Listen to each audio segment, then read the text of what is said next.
Dobrý den, dneska si ukážeme zapojení hořáku rotačního H15 s obyčejným kotlem, který se běžně vyskytuje v mnoha domácnostech. V našem příkladě je to FB30 Dacon, ale může to být U22, U24, U26 například Jadrus. Kotle jsou poměrně podobné a vždy je možné snadno nainstalovat ten hořák takovýmto způsobem do tady té sestavy.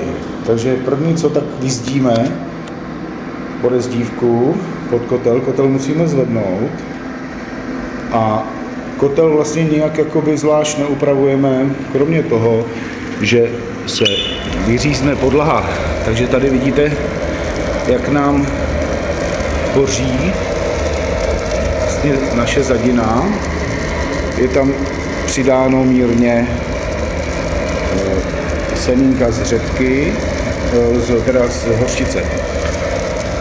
Kotel v podstatě můžeme používat stávajícím způsobem, to znamená, že v něm můžeme běžně topit pevnými palivy.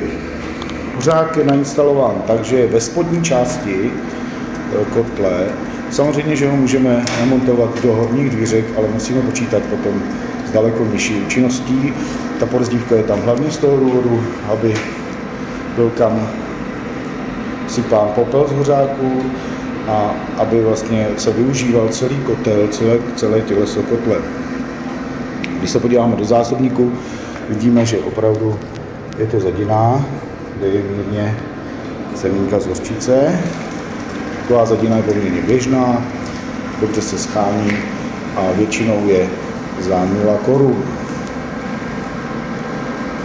Takže ještě jednou do spodních dvířek hořáček namontujeme klasickým způsobem, vyřízneme část podlahy toho kotle, kde není voda a krásně to tam nainstalujeme tak, aby fungoval tak, jak má.